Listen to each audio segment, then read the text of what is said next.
Shot ചെയ്യുന്ന ഷോട്ടൊക്കെ കാണുന്ന സമയത്ത് ഭയങ്കര സങ്കടം വരാറുണ്ട് എന്നുള്ളത് പറയാറുണ്ട്.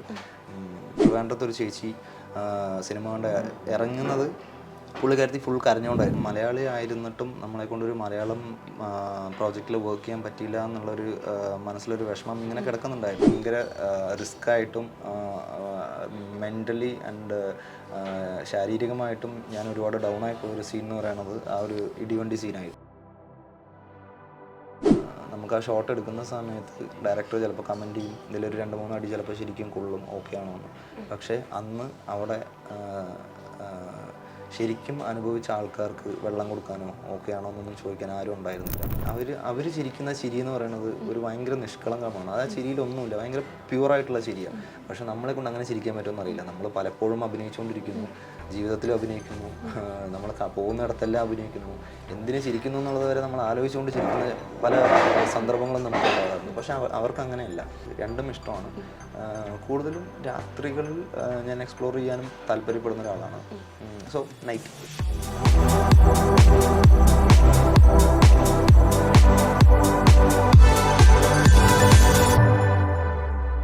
നമുക്ക് ഒരുപാട് വേഷങ്ങളൊന്നും വേണ്ട, നമ്മളെ അടയാളപ്പെടുത്താൻ എന്ന് തെളിയിച്ച ഒരു നടനാണ് എൻ്റെ മുന്നിലിരിക്കുന്നത്. നരിവേട്ട കണ്ടിറങ്ങിയവർക്കാർക്കും അടിയാർ താമിയെ അവതരിപ്പിച്ച പ്രണവിനെ മറക്കാനായിട്ട് സാധ്യതയില്ല. താമിയെക്കുറിച്ച് പിന്നീട് നമ്മൾ സെർച്ച് ചെയ്തു, പ്രണവിനെക്കുറിച്ച് നമ്മൾ കൂടുതൽ അറിയാൻ ശ്രമിച്ചു. അങ്ങനെ ഇന്ന് നമ്മുടെ കൂടെ പ്രണവ് ജോയിൻ ചെയ്യുന്നുണ്ട്. നമസ്കാരം, സ്വാഗതം. എന്തൊക്കെയാണ് വിശേഷങ്ങൾ? നരിവേട്ട അങ്ങനെ അടിപൊളിയായിട്ട് റിലീസ് ചെയ്ത് സക്സസ്ഫുൾ ആയിട്ട് സെലിബ്രേറ്റ് ചെയ്തുകൊണ്ടിരിക്കുന്ന ഒരു സമയം ഇങ്ങനെ കടന്നു പോയിക്കൊണ്ടിരിക്കുകയാണ്. എന്ത് തോന്നുന്നു ശരിക്കും? ഒരുപാട് സന്തോഷമുണ്ട്. കാരണം നമ്മൾ ഇതുപോലുള്ള ഒരു പ്രൊജക്ടിന്റെ ഭാഗമാകാൻ പറ്റിയതിലും അത് ഇത്രത്തോളം ജനങ്ങളിലേക്ക് എത്തിക്കാൻ പറ്റിയതിലും അവരത് സ്വീകരിച്ചതിലും ഇപ്പോഴും എനിക്ക് ഓഡിയൻസിന് വരുന്ന റെസ്പോൺസസും ഹാർഡ് വാമിംഗ് ആണ്. സോ ഭയങ്കര സന്തോഷം തന്നെയാണ്. ഇപ്പോൾ almost 6th week it's running successfully. So എൻ്റെ ആക്ടിങ് കരിയറിൽ തന്നെ ഞാൻ ചെയ്ത ഒരു ക്യാരക്ടർ ഭയങ്കര സോൾഫുൾ ആയിട്ട് നിൽക്കുകയും അതിപ്പോഴും എനിക്ക് ഓർത്ത് നോക്കാൻ പറ്റുകയും എപ്പോഴും അത് ഓർത്ത് വെക്കാൻ പറ്റുന്ന ഒരു താളായിട്ട് നിൽക്കുകയും ചെയ്യുന്നത് ഒരുപാട് സന്തോഷം തോന്നുന്ന ഒരു കാര്യം തന്നെയാണ്. ഒരു പാലക്കാട്ടുകാരൻ കൂടിയാണ് അല്ലേ? അതെ. പാലക്കാടിനെ കുറിച്ച് എന്താ പറയാനുള്ളത്? പാലക്കാട് നമുക്ക് എല്ലാവർക്കും അറിയുന്ന പോലെ തന്നെ വളരെ മനോഹരമായിട്ടുള്ള ഭയങ്കര പച്ചപ്പ് നിറഞ്ഞ അല്ലെങ്കിൽ മനസ്സിന് ഒരു കുളിർമ നേകുന്ന സിറ്റിയിൽ നിന്നൊക്കെ നമുക്ക് പുറത്തേക്ക് ആലോചിക്കുന്ന സമയത്ത് നമുക്ക് മനസ്സിന് എപ്പോഴും ഒരു ഇൻപം കിട്ടുന്ന രീതിയിലുള്ള ഒരു സ്ഥലമാണ് പാലക്കാട്. സോ അവിടെ നിന്ന് തന്നെ എൻ്റെ ഒരു ഡ്രീം തുടങ്ങുകയും, ഞാൻ ആക്ച്വലി ബോൺ കൊച്ചിനാണ്, വളർന്നതൊക്കെ പാലക്കാടാണ്. സോ അവിടെ നിന്നാണ് എൻ്റെ ഒരു ഡ്രീമിൻ്റെ ഒരു സ്റ്റാർട്ട്. സോ അവിടെ നിന്നുകൊണ്ട് ഇതുപോലൊരു പ്രൊജക്റ്റ് ചെയ്യാൻ പറ്റിയതിലും ഇപ്പോൾ അവിടുത്തെ ജനങ്ങൾ അത് അക്സെപ്റ്റ് ചെയ്ത് ഒരുപാട് സന്തോഷം. അവർക്കും ഒരു നാടിന്റെ അഭിമാനമായിട്ട് നമ്മൾ കാണാൻ പറ്റുന്നു എന്ന് വിചാരിക്കുന്നത് ഒരുപാട് സന്തോഷം തോന്നുന്നു. ഈ തിയേറ്ററുകളിൽ നിന്ന് വരുന്ന അപ്രിസിയേഷൻസ് ഉണ്ടല്ലോ, അതിൽ എന്തെങ്കിലും സ്ട്രൈക്കിംഗ് ആയിട്ടുള്ളതുണ്ടോ? നമ്മുടെ ഹൃദയത്തിൽ നിന്നങ്ങ് പോവാതെ ഒട്ടിച്ചേർന്ന് നിൽക്കുന്ന ഒരു മെമ്മറി ഉണ്ടോ? തീർച്ചയായിട്ടും. കാരണം നമ്മൾ ഒരു സിനിമ റിലീസായതിനു ശേഷം നമ്മൾ കേരളത്തിന്റെ എല്ലാ ഡയറക്ഷൻസിലേക്ക് നമ്മൾ ട്രാവൽ ചെയ്തു ഇതിന്റെ തിയേറ്റേഴ്സിന്റെ ഭാഗമായിട്ട്. സോ അതിൽ ഓരോരുത്തരും സിനിമ കൊണ്ട് ഇറങ്ങുന്നവർ നമ്മളടുത്ത് വന്ന് ഇന്ററാക്ട് ചെയ്യുന്ന രീതി ഓരോന്നും ഓരോ രീതിയിലായിരുന്നു. കാരണം ഇമോഷണലി വെൽ കണക്റ്റഡ് ആയിട്ട് കണ്ണ് നിറഞ്ഞുകൊണ്ട് നമ്മളടുത്ത് സംസാരിക്കുന്നത് കാണുമ്പോൾ നമുക്കും തിരിച്ചൊന്നും സംസാരിക്കാൻ പറ്റുന്നില്ല. അവരോട് കരയേണ്ട എന്നേ പറയാൻ പറ്റുന്നുള്ളൂ. കാരണം അവർ കരയുന്നുണ്ടെങ്കിലും നമ്മൾ ചെയ്തൊരു ക്യാരക്ടറിന് വേണ്ടിയിട്ടാണ് അവർ കരയുന്നതെന്ന് കാണുന്ന സമയത്ത് നമുക്കൊരു സന്തോഷം തോന്നുന്നു. ബട്ട് ഒരു ഓഡിയൻസിന്റെ ഒരു പോയിന്റ് ഓഫ് വ്യൂവിൽ ഇരുന്നുകൊണ്ട് ഞാനും ആ സിനിമ കാണുന്ന സമയത്ത് മനസ്സിൽ വിങ്ങലോടുകൂടെ അല്ലെങ്കിൽ പൊട്ടിക്കരയാതെ എനിക്കും എണീറ്റ് വരാൻ പറ്റിയിട്ടില്ല എന്നുള്ളൊരു കാര്യം തന്നെയാണ്. അതിൽ എല്ലായിടത്തുനിന്നും എനിക്കൊരു പെർട്ടിക്കുലർലി ഈ ഒരു ഇൻസിഡന്റ് എനിക്ക് പറയാൻ പറ്റില്ല. കാരണം എല്ലാവരും എൻ്റെ അടുത്ത് വന്ന് ഇന്ററാക്ട് ചെയ്ത രീതി എന്ന് പറയുന്നത് അങ്ങനെ ആയിരുന്നു. അതിൽ പ്രത്യേകിച്ച് ആണെങ്കിൽ പറയുന്നത് ട്രിവാൻഡ്രത്ത് ഒരു ചേച്ചി സിനിമ കൊണ്ട് ഇറങ്ങുന്നത് പുള്ളിക്കാരത്തി ഫുൾ കരഞ്ഞുകൊണ്ടായിരുന്നു. അപ്പോൾ ഞങ്ങളെ സർപ്രൈസിംഗ്ലി അവർ കണ്ടപ്പോൾ ഒന്നും കൂടെ പൊട്ടിക്കരഞ്ഞു. അവരെ കൊണ്ട് സംസാരിക്കാൻ പറ്റുന്നില്ലായിരുന്നു. അപ്പോൾ അവരെൻ്റെ അടുത്ത് പറഞ്ഞത് അതാണ്, നല്ല രീതിയിൽ വർക്ക് ചെയ്തിട്ടുണ്ട്, എനിക്കൊന്നും സംസാരിക്കാൻ പറ്റുന്നില്ല, ഒരുപാട് സന്തോഷമുണ്ട് കണ്ടത് എന്ന്. അങ്ങനെയുള്ളൊരു കോൺവെർസേഷൻ എനിക്ക് കിട്ടിയിട്ടുണ്ടായിരുന്നു. പിന്നെ ഒരു പ്രായമായ ഒരു അമ്മാമ്മ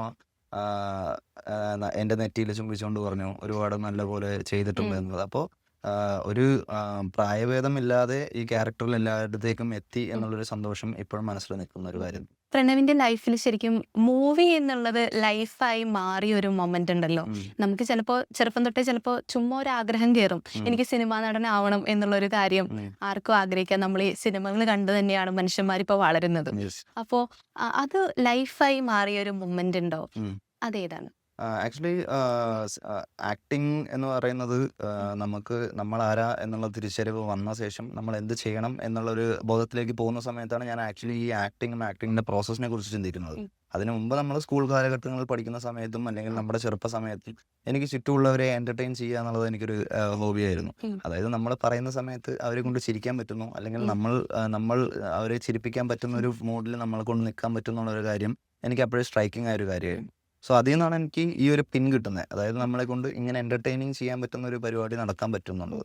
പിന്നെ ഞാൻ പറഞ്ഞ പോലെ നമ്മൾ ആ ഒരു പോയിന്റിലേക്ക് എത്തിയ ശേഷം ഒരു ഡിസിഷൻ എടുക്കാൻ പറ്റി, ഓക്കെ ആക്ടിങ് തന്നെ ആയിരിക്കാം എന്നുള്ളത്. അത് എനിക്ക് സ്റ്റാർട്ട് ചെയ്തത് +2ൻ്റെ ലീവിലാണ്. +2 കഴിഞ്ഞിരിക്കുന്ന സമയത്താണ് ഞാൻ ആദ്യമായിട്ട് സിനിമയുടെ സെറ്റ് എന്ന് വെച്ച് കാണുന്നത്. അത് മലർവാടി ആർട്സ് ക്ലബ്ബ് ആയിരുന്നു. അത് കഴിഞ്ഞ് പോക്കറ്റ് രാജയിലും ജൂനിയർ ആർട്ടിസ്റ്റായിട്ട്, ഈ 2 സിനിമകളിലും ഞാൻ ജൂനിയർ ആർട്ടിസ്റ്റായിട്ട് വർക്ക് ചെയ്തു മലയാളത്തിൽ. അതിനുശേഷം നമ്മളെങ്ങനെ ക്യാമറേൻ്റെ മുമ്പിലേക്ക് എത്താം, അല്ലെങ്കിൽ നല്ലൊരു കോണ്ടാക്ട് ഡെവലപ്പ് ചെയ്യാം, അല്ലെങ്കിൽ ക്യാരക്ടർ റോൾസ് കിട്ടാൻ എന്ത് ചെയ്യണം എന്നുള്ളൊരു സെർച്ചിങ് ആയിരുന്നു. എനിക്ക് സിനിമയിൽ ബാക്ക്ഗ്രൗണ്ടിൽ ആരും ഇല്ലാത്ത കാരണം എനിക്കത് പഠിക്കേണ്ട ഒരു ആവശ്യം ഉണ്ടായിരുന്നു. അതായത് അസിസ്റ്റന്റ് ഡയറക്ടേഴ്സ് എന്ന് പറഞ്ഞാൽ എന്താണ്, കോ ഡയറക്ടേഴ്സ് എന്ന് പറഞ്ഞാൽ എന്താണ്, അസോസിയേറ്റ്സ് എന്ന് പറഞ്ഞാൽ ആരാണ്, അപ്പോൾ അവരുമായിട്ട് കണക്ട് ചെയ്യാൻ എന്ത് ചെയ്യണം എന്നുള്ളൊരു സെർച്ചിങ് ഉണ്ടായിരുന്നു. അപ്പോൾ അതിനുള്ളൊരു കാലഘട്ടം എനിക്ക് സ്റ്റാർട്ട് ചെയ്തത് കോളേജിൽ നിന്നാണ്. അപ്പോൾ +2 കഴിഞ്ഞ് ഞാൻ നേരെ വിഷ്വൽ കമ്മ്യൂണിക്കേഷൻ എടുക്കുകയും അവിടെ നിന്ന് ഒരു കുറേ ഷോർട്ട് ഫിലിംസ് വർക്ക് ചെയ്യാൻ പറ്റുകയും പിന്നെ അങ്ങനെ കിട്ടിയ കോണ്ടാക്ട്സിലൂടെയാണ് എനിക്ക് ഫസ്റ്റ് വിജയ് സാറിൻ്റെ മാസ്റ്റർ എന്ന് പറഞ്ഞ പടം കിട്ടുന്നത്. അതൊരു നല്ല സ്റ്റാർട്ടായിരുന്നു. അവിടുന്ന് പിന്നെ ഓൾമോസ്റ്റ് നമുക്ക് കുഞ്ഞു കുഞ്ഞുതായിട്ട് പ്രൊഫൈൽ ചെയ്ത് കിട്ടി, പിന്നെ കോണ്ടാക്ട്സ് കിട്ടി. ഇപ്പോൾ ലാസ്റ്റ് നരിവേട്ടിലെത്തി നിൽക്കും. മാസ്റ്ററിൽ തന്നെ വിജയുടെ ഒപ്പം നിൽക്കുന്ന ഒരു പ്രണവിന്റെ ഒരു ഫോട്ടോ ഞാനിങ്ങനെ കണ്ടു ഇൻസ്റ്റഗ്രാമില്. അത് ആ ഒരു ഫോട്ടോ എടുത്ത ഒരു മൊമെന്റിനെ കുറിച്ച് പറയാൻ പറ്റുമോ? ഇപ്പൊ നമ്മൾ കാണുന്ന ഒരു ഗെറ്റപ്പ് ഒന്നും അല്ല അതിൽ കുറച്ചുകൂടെ ചെറുതായിട്ടുള്ള ഒരു പ്രണവിനെ കാണാൻ പറ്റുന്നത്. അത് ഏത് ടൈമിലുള്ളതായിരുന്നു? അത് 2021 മാസ്റ്റർ ഷൂട്ട് ചെയ്യുന്നത്. അപ്പോൾ എനിക്ക് ഫസ്റ്റ് XB ഫിലിം ഫാക്ടേഴ്സ് ആണ് പ്രൊഡക്ഷൻ അതിൻ്റെ.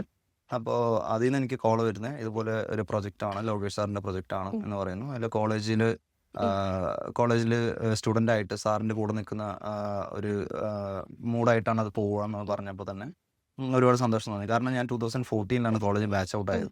അതിനുശേഷം വീണ്ടും 2021 ഒരു കോളേജിൻ്റെ ഒരു വിദ്യാർത്ഥിയായിട്ട് വീണ്ടും വർക്ക് ചെയ്യാൻ പറ്റുമെന്ന് പറഞ്ഞ ഒരുപാട് സന്തോഷമുള്ള കാര്യമായിരുന്നു. പിന്നെ ആ ഫോട്ടോ എടുത്ത മൊമെൻറ്റും ഓൾമോസ്റ്റ് ഒരു 40-45 ഡേയ്സ് വിജയ് സാറിൻ്റെ കൂടെ വർക്ക് ചെയ്ത് കഴിഞ്ഞ ശേഷം നമ്മൾ ഷൂട്ടിംഗ് വൈൻഡപ്പ് ചെയ്യാൻ പോകുന്നു എന്ന് പറയുന്ന സമയത്താണ് ആ ഒരു ഫോട്ടോ നമുക്ക് കിട്ടുന്നത്. സോ ഒരു സാധാരണക്കാരനും കാണണം, അല്ലെങ്കിൽ ഒരു നോക്ക് കണ്ടാൽ മതി എന്ന് ആഗ്രഹിക്കുന്ന ഒരു വ്യക്തിയാണ് വിജയ് സാറെ പോലുള്ള ഒരു ആർട്ടിസ്റ്റ്. സോ അവരുടെ കൂടെ ഒരു ഫോട്ടോ കിട്ടുക എന്ന് പറയുന്നത് എല്ലാവരും ഒരു ആഗ്രഹം തന്നെയായിരുന്നു. ഈ സിനിമയിൽ വർക്ക് ചെയ്യാൻ പറ്റിയത് കാരണം എനിക്ക് ആ ഫോട്ടോ ഈസിലി കിട്ടി. ഇന്നും ഒരു നല്ലൊരു മെമ്മറബിൾ മൊമെന്റ് ആയിട്ട് ഞാൻ അതിനെ കാണുന്നു. അദ്ദേഹത്തിൽ നിന്ന് നമുക്ക് ഒരുപാട് കാര്യങ്ങൾ നമ്മൾ ഓരോ ദിവസം കണ്ടുപോകുന്ന മനുഷ്യരിൽ നിന്ന് ചിലപ്പോൾ ചെറിയ എന്തെങ്കിലും കാര്യമാണെങ്കിലും നമുക്ക് സ്ട്രൈക്ക് ചെയ്യുന്ന കാര്യങ്ങൾ ഉണ്ടാവും. നമ്മളത് ലൈഫിലേക്ക് പകർത്തണം എന്ന് ആഗ്രഹിക്കുന്ന ക്വാളിറ്റീസ് ഒക്കെ ഉണ്ടാകും. അങ്ങനെ ഒരുപാട് പേര് പറഞ്ഞു കേട്ടിട്ടുള്ള ഒരാളാണ് വിജയ്. അദ്ദേഹം സെറ്റിലാണെങ്കിലും അല്ലാതെ ആണെങ്കിലും അദ്ദേഹത്തിന്റെ ഉള്ളിൽ ആ ഒരു ഹ്യൂമൻ വാല്യൂസിനെ കുറിച്ചൊക്കെ നമുക്കറിയാം. അങ്ങനെ എന്തെങ്കിലും നമ്മുടെ ലൈഫിൽ കൊണ്ടുവരണം എന്ന് തോന്നിയിട്ടുള്ള എന്തെങ്കിലും ക്യാരക്ടർ ഉണ്ടോ പറയാൻ? ക്യാരക്ടർ ഇൻ ദ സെൻസ് പുള്ളിയുടെ അടുത്ത് ഞാൻ ഇൻസ്പയർഡ് ആയി ഞാൻ എടുത്തൊരു കാര്യം എന്ന് വെച്ച് കഴിഞ്ഞാൽ, നമ്മൾ ആരുമല്ല, നമ്മളൊരു സാധാരണ മനുഷ്യനാണ് എന്നുള്ളത് തന്നെ എപ്പോഴും ചിന്തിക്കണം എന്നുള്ളതാണ്. കാരണം അതുപോലെയുള്ള ഒരു സ്റ്റാർ വാല്യൂ ഉള്ള ഒരു വ്യക്തി സെറ്റിൽ നമ്മുടെ അടുത്ത് ഇടപഴകുന്ന രീതി, അല്ലെങ്കിൽ നമ്മൾ ആരാന്ന് ചോദിച്ചറിയാനുള്ള പുള്ളീൻ്റെ ഒരു ക്യൂരിയോസിറ്റി, അല്ലെങ്കിൽ പുള്ളീൻ്റെ ഒരു എക്സൈറ്റ്മെന്റ്, പുള്ളീൻ്റെ വർക്കിംഗ് സ്റ്റൈൽ, ഷൂട്ടിംഗ് സ്പോട്ടിലേക്ക് വരുന്ന പഞ്ച്വാലിറ്റി, ആ ക്യാരക്ടറിന് കൊടുക്കുന്ന ഒരു ഫുൾഫിൽമെന്റ് എന്നൊക്കെ പറയുന്ന കുറേ കാര്യങ്ങൾ ഞാൻ പുള്ളിയുടെ അടുത്ത് പഠിച്ചു. ബട്ട് അതുപോലെയുള്ള ഒരു ആർട്ടിസ്റ്റ് ആ ഒരു സ്റ്റേജിൽ നിന്നുകൊണ്ട് ഇതൊക്കെ ചെയ്യുന്നുണ്ടല്ലോ എന്നുള്ള കാര്യമാണ് എനിക്ക് അതിൽ പീക്കായിട്ട് തോന്നിയ കാര്യം. അതേപോലെ എല്ലാവരോടും ഇടപഴകുന്ന ഒരു രീതി. അപ്പോൾ ഇപ്പോൾ നമ്മൾ പല സ്ഥലങ്ങളിലും കണ്ടുവരുന്ന ഒരു കാര്യമുണ്ട്, ഒരു ഹ്യൂമാനിറ്റി എന്ന് പറയുന്ന ഒരു സാധനം എവിടെയെങ്കിലും മിസ്സാവുന്നുണ്ടോ എന്നുള്ളൊരു കാര്യം. ബട്ട് അതുപോലെയുള്ള ഒരു ആർട്ടിസ്റ്റിൻ്റെ അടുത്ത് ഞാൻ ആദ്യം പഠിച്ചത് ഹ്യൂമാനിറ്റി തന്നെയാണ്. ബി കൈൻഡ് എന്നുള്ളൊരു വാക്ക് ഞാൻ വളരെ സോളിഡായിട്ട് വിജയ് സാറിൻ്റെ അടുത്ത് നിന്ന് കിട്ടിയൊരു സാധനമാണ്. അത് ഞാൻ എന്നും കൊണ്ട് നടക്കുന്നു. വളരെ ബ്യൂട്ടിഫുൾ ആയിട്ടുള്ള ഒരു മെമ്മറീസ് തന്നെയായിരുന്നു മാസ്റ്റർ. എന്തുകൊണ്ടാണ് ഇപ്പൊ തമിഴിലാണ് ഫസ്റ്റ് അല്ലേ? നമുക്കൊരു ഫസ്റ്റ് സിനിമ അറ്റംപ്റ്റ് എന്ന് പറയുന്നത് തമിഴിലാണ്. പിന്നെ ഒരു മലയാളി ആയിരുന്നിട്ട് പോലും Malarvadi arts club first location എന്ന് പറയുമ്പോഴും അവിടെ നിന്ന് ഒരുപാട് കാര്യങ്ങൾ പഠിച്ച ആളെന്ന് പറയുമ്പോഴും സിനിമയ്ക്ക് വേണ്ടി അത്രയും പാഷനേറ്റ് ആയിട്ടുള്ള ഒരാളെന്ന് പറയുമ്പോഴും വൈ തമിഴിലേക്ക് ആദ്യം തമിഴ് ഇൻഡസ്ട്രി ആണോ നമുക്കൊരു വേ ഓപ്പൺ ചെയ്ത് തന്നത്? തീർച്ചയായിട്ടും. കാരണം ഉം. ഒരു മലയാളി ആയിരുന്നിട്ടും നമ്മളെ കൊണ്ടൊരു മലയാളം പ്രോജക്റ്റിൽ വർക്ക് ചെയ്യാൻ പറ്റിയില്ല എന്നുള്ളൊരു മനസ്സിലൊരു വിഷമം ഇങ്ങനെ ഉം. കിടക്കുന്നുണ്ടായിരുന്നു. ഉം. കാരണം നമ്മുടെ മാതൃഭാഷയിൽ നമുക്കൊരു കംഫർട്ടബിൾ സോണിൽ നമ്മുടെ ആളുകളുടെ കൂടെ വർക്ക് ചെയ്യുക എന്ന് ഉം. പറയുന്നത് എല്ലാവരും ഒരു ആഗ്രഹം അതെ. തന്നെയാണ്. ബട്ട് അൺഫോർച്ചുനേറ്റ്ലി എനിക്ക് കിട്ടിയ കോണ്ടാക്ട്സും ഞാൻ എത്തിപ്പെട്ട ഒരു സ്ഥലം എന്ന് പറയുന്നത് തമിഴ്നാടും ഉം. ഞാൻ പഠിച്ച വിഷ്വൽ കമ്മ്യൂണിക്കേഷൻ്റെ ആ ഒരു കോഴ്സ് വഴിയാണ് എനിക്ക് ഈ കോണ്ടാക്ട്സ് കിട്ടുന്നത്. ഓക്കെ. സോ എവിടെ ഓപ്പൺ ആകുന്നു എന്നുള്ളതല്ല, നമ്മൾ ചെയ്യുന്നത് ആർട്ടാണ്. ഞാനൊരു ആർട്ടിസ്റ്റാണ്. സോ ഏത് ലാംഗ്വേജിൽ ഓപ്പൺ ചെയ്യുന്നു എന്നുള്ളതല്ല, എങ്ങനെ നമ്മൾ സ്ക്രീനിലേക്ക് എത്തുന്നു, എങ്ങനെ ആൾക്കാരിലേക്ക് നമ്മൾ എത്തുന്നു, എങ്ങനെ നമ്മളെ കൊണ്ട് ആ ക്യാരക്ടർ പുൾ ഓഫ് ചെയ്യാൻ പറ്റുന്നു എന്നുള്ള കാര്യങ്ങളാണ് ഞാൻ ആദ്യം ചിന്തിച്ചത്. എങ്കിലും നമുക്ക് ആ ഒരു വിഷമം ഉണ്ടായിരുന്നു, ഒരു മലയാളി ആയിരുന്നിട്ട് പോലും. ബട്ട് ഞാൻ ബാക്ക് ഡ്രോപ്പിൽ ഞാൻ ട്രൈ ചെയ്തുകൊണ്ടേ ഇരിക്കുന്നുണ്ടായിരുന്നു. കാരണം എനിക്കൊരു പ്രൊഫൈൽ ഇല്ലായിരുന്നു. ഇപ്പം മലയാളം ഇൻഡസ്ട്രിയിൽ ഒരു ഡയറക്ടർ എടുത്ത് ഞാൻ പോയി നിൽക്കുകയാണെന്നുണ്ടെങ്കിലും എന്താ ചെയ്തിട്ടുണ്ട് എന്ന് അവർ ചോദിക്കുന്ന സമയത്ത് എനിക്ക് പ്രൊഫൈൽ ഇല്ലായിരുന്നു. ബട്ട് എനിക്ക് ഈസിലി തമിഴിൽ ഞാൻ ഒരുപാട് ഷോർട്ട് ഫിലിംസ് ഒക്കെ ചെയ്തിട്ടുള്ള കാരണം എനിക്ക് അത് കണക്ട് ചെയ്യാൻ പറ്റി. അതായത് അവർക്ക് ആ പ്രൊഫൈൽ ഓക്കെ ആയിരുന്നു തമിഴ് ഇൻഡസ്ട്രിയെ സംബന്ധിച്ചിടത്തോളം. അങ്ങനെയാണ് എനിക്ക് ആദ്യം മാസ്റ്ററിൽ വർക്ക് ചെയ്യാൻ പറ്റിയത്. പിന്നെ ഞാൻ അവിടെ നിന്ന് ബിൽഡ് ചെയ്ത പ്രൊഫൈൽ വെച്ചിട്ട് തന്നെയാണ് എനിക്ക് മലയാളത്തിലേക്ക് ആ ഒരു പ്രൊഫൈൽ കണ്ടുകൊണ്ടാണ് എന്നെ മലയാളത്തിലേക്ക് ഞാൻ സൂപ്പർ സിന്ദഗി എന്ന് പറഞ്ഞ പടമാണ് ഞാൻ ആദ്യം അതെ. മലയാളത്തിൽ വർക്ക് ചെയ്തത്. ഉം. അപ്പോൾ ഞാനത് വർക്ക് ചെയ്യണ സമയത്ത് പോലും ആർക്കും അറിയില്ല ഞാനൊരു മലയാളിയാണെന്നുള്ളത്. സെറ്റിലുള്ളവർക്ക് അറിയായിരുന്നു. റിലീസ് ചെയ്തതിന് ശേഷം തിയേറ്ററിലെ ഓഡിയൻസ് വന്ന് ചോദിച്ചതും എന്ത് ലാംഗ്വേജ് ആണ്, നിങ്ങൾ തമിഴാണോ കന്നഡയാണോ എന്നൊക്കെ ചോദിച്ചത്. അല്ല, ഞാൻ മലയാളിയാണെന്നുള്ളത് അവിടെയാണ് ഞാൻ പറഞ്ഞത്. അപ്പോഴും സൂപ്പർ സിന്ദഗി അധികം ഓഡിയൻസിലേക്ക് എത്തിയിട്ടുണ്ടായിരുന്നില്ല. പിന്നെ നരിവേട്ട എന്ന സിനിമ വന്നതിന് ശേഷം ഓൾമോസ്റ്റ് എല്ലാവർക്കും മനസ്സിലായി ഞാൻ ഒരു മലയാളിയാണ് എന്നുള്ളത്. സോ മലയാളി ആയിട്ട് ഇതുപോലുള്ളൊരു ബിഗ് സ്കെയിൽ പ്രോജക്റ്റിൽ നമ്മൾ വർക്ക് ചെയ്ത് ഒരു എക്സ്പോഷർ കിട്ടുക എന്ന് പറയുന്നത് ഒരുപാട് സന്തോഷം തോന്നിയ ഒരു കാര്യമാണ്. ബട്ട് കുറച്ച് സമയം എടുത്തു. ബട്ട് ഐ എം ഓക്കെയാണ്, ഹാപ്പിയാണ്. കുറച്ചധികം സമയം എടുത്തു അല്ലേ? യെസ്. ഫസ്റ്റ് നമ്മുടെ ലൈഫിൽ ജീവിതത്തിൽ ആദ്യമായിട്ടൊരു ക്യാമറയ്ക്ക് മുന്നിൽ നിന്ന് ഉം. എന്താ ആക്ട് ആണ് നമ്മൾ ചെയ്തത്? എപ്പോഴായിരുന്നു ആ ഒരു മൊമെന്റ്? ഫസ്റ്റായിട്ട് എനിക്ക് ക്യാമിൻ്റെ മുമ്പിൽ നിൽക്കണമെന്ന് എനിക്ക് ഷോർട്ട് ഫിലിമാണ് കിട്ടിയത്. എനിക്ക് മലർവാടിയിൽ പോയിട്ട് ക്യാമറേൻ്റെ മുമ്പിൽ നിൽക്കണമെന്നുള്ള ആഗ്രഹം ഒരുപാട് ഉണ്ടായിരുന്നെങ്കിൽ ഒരു 500-600 പേരുടെ ക്രൗഡിൻ്റെ ഇടയിലാണ് ഞാൻ സലീം കുമാർ സാറിനെയും ജഗതി സാറിനെയും സുരാജ് സാറിനെയും ദിലീപേട്ടനായിരുന്നു എൻ്റെ പ്രൊഡ്യൂസർ, ദിലീപേട്ടനെയും എല്ലാവരും ഞാൻ അവിടെ നിന്ന് കാണുന്നുണ്ട്. ബട്ട് എനിക്ക് അവരിലേക്ക് എത്താൻ പറ്റുന്നില്ല. എങ്ങനെ കണക്റ്റ് ആവും അല്ലെങ്കിൽ ആര് വഴി അവരിലേക്ക് എത്തും എന്നുള്ളൊരു ഐഡിയ ഉണ്ടായിരുന്നില്ല. പിന്നെ അതെല്ലാം ഞാൻ കണ്ടു, ആ ഒരു ലൈറ്റപ്പും സിനിമയുടെ ഒരു അറ്റ്മോസ്ഫിയർ എങ്ങനെ ഉണ്ടാവും. അതിനുശേഷം ഞാൻ ആദ്യമായിട്ട് ക്യാമറയുടെ മുമ്പിലേക്ക് നിൽക്കുന്നത് എൻ്റെ കോളേജിൽ എൻ്റെ ക്ലാസ്മേറ്റ് തന്നെ ചെയ്തൊരു ഷോർട്ട് ഫിലിം ഉണ്ടായിരുന്നു. അപ്പോൾ അതിൽ മെയിനായിട്ടൊരു ക്യാരക്ടറാണ് അവൻ എനിക്ക് തന്നത്. സോ അവൻ്റെ ക്യാമറ സ്വിച്ച് ചെയ്ത സമയത്താണ് ഞാൻ ആദ്യമായിട്ട് ക്യാമറയുടെ മുമ്പിൽ നിൽക്കുന്നത്. ഒരു നല്ലൊരു ക്യാരക്ടറായിട്ട് തന്നെയായിരുന്നു അത് ഞാൻ പ്ലേ ചെയ്തത്. അങ്ങനെയാണ് എനിക്ക് ഫസ്റ്റ് ടൈം ക്യാമറ എക്സ്പീരിയൻസ് കിട്ടുന്നത്. നരിവേട്ടയിലെ ആദ്യത്തെ ഷോട്ട് ഏതായിരുന്നു? നരിവേട്ടയിൽ ആദ്യത്തെ ഷോട്ട് ഞാനും ആര്യ ചേച്ചിയും കൂട്ടുള്ള പോലീസ് സ്റ്റേഷൻ സീക്വൻസ് ആയിരുന്നു. അപ്പോൾ അതിൽ താമി എന്ന് പറഞ്ഞ ക്യാരക്ടറിന് ഒരുപാട് ട്രാവൽ ഉണ്ട്. അതിൽ ആദ്യം നമുക്ക് ഈ സീൻ തന്നെ എടുക്കുക എന്ന് പറഞ്ഞ് നമ്മുടെ അടുത്ത് പറഞ്ഞത് അനുരാഗ് ചേട്ടനായിരുന്നു. കാരണം ആ ക്യാരക്ടറിലേക്ക് കയറി വരാനുള്ള ഒരു മൂഡ് പിടിക്കാനും ആ ക്യാരക്ടർ എന്താന്നുള്ളത് സ്ക്രീനിലൂടെ അവർക്കറിയാനും അല്ലെങ്കിൽ എനിക്കറിയാനും എല്ലാം സഹായിച്ചത് ആ ഫസ്റ്റ് ഷോട്ട് തന്നെയായിരുന്നു. അപ്പോൾ നമ്മൾ ഷൂട്ട് ചെയ്യാൻ പോകുന്നത് ഇതാന്ന് പറഞ്ഞപ്പോൾ കുറച്ച് ഐഡിയാസ് ഒക്കെ നമ്മൾ പ്ലാൻ ചെയ്തിട്ടുണ്ടായിരുന്നു. പിന്നെ ഫസ്റ്റ് ലൊക്കേഷൻ, ഫസ്റ്റ് ഷോട്ട് എന്ന് പറയുന്നത് ആ പോലീസ് സ്റ്റേഷൻ സീക്വൻസിനായിരുന്നു. അവിടെ നിന്ന് തന്നെയായിരുന്നു എൻ്റെയും ആര്യച്ചിയുടെ ഒരു കോംബോ വർക്കൗട്ട് ആയതും അവിടെ നിന്ന് തന്നെ ഞങ്ങൾക്കത് പുൾ ഓഫ് ചെയ്ത് പോകാൻ പറ്റും എന്നുള്ളൊരു വിശ്വാസം കിട്ടിയത് ആ ഒരു ഷോട്ടിലായിരുന്നു. നമ്മുടെ ആക്ടിങ്ങിനെ ശരിക്കും മോഡിഫൈ ചെയ്യുന്നുണ്ട് ചില സമയങ്ങളിലെങ്കിലും നമ്മുടെ കൂടെ നിൽക്കുന്ന അല്ലെ കോ ആക്ടേഴ്സ് എന്ന് പറയുന്നവർ. ഇപ്പോൾ ആര്യ ചേച്ചിയുടെ കാര്യം പറഞ്ഞപ്പോഴത്തേക്കും നിങ്ങളുടെ തമ്മിലുള്ളൊരു ബോണ്ടിനെ കുറിച്ച് എന്താ പറയാനുള്ളത്? ഞാനതിനു മുമ്പ് ആര്യേച്ചിയുടെ വർക്ക്സ് ഒക്കെ ഒരുപാട് കണ്ടിട്ടുണ്ട്. എനിക്ക് ഭയങ്കര ഇഷ്ടമാണ് പുള്ളിക്കാരത്തിയുടെ ക്യാരക്ടറൈസേഷൻസ്. പുള്ളി എടുക്കുന്ന സ്ക്രിപ്റ്റുകളും ആ ക്യാരക്ടർ പുൾ ഓഫ് ചെയ്ത് പോകുന്ന രീതിയൊക്കെ ഭയങ്കര എങ്ങനെ പറയുക, യുണീക്കാണ്. സോ പുള്ളിക്കാരത്തിനെ എനിക്ക് ഭയങ്കര ക്യാരക്ടർ വൈസ് പുള്ളിക്കാരത്തി ചെയ്യുന്നതൊക്കെ എനിക്ക് ഭയങ്കര ഇഷ്ടമായിരുന്നു. പിന്നെ ഇതിൽ നമ്മുടെ കൂടെ വർക്ക് ചെയ്യാൻ പോകുന്നത് പുള്ളിക്കാരത്തിയാണെന്ന് അറിഞ്ഞതിന് ശേഷം ഞങ്ങൾ ആദ്യം കാണുന്നത് തന്നെ സെറ്റിൽ വെച്ചിട്ടാണ്. അപ്പോൾ സെറ്റിൽ ആ ഫസ്റ്റ് ഷോട്ട് എടുക്കാൻ പോകുന്നതിന് മുമ്പാണ് ഞങ്ങൾ കാണുന്നത്.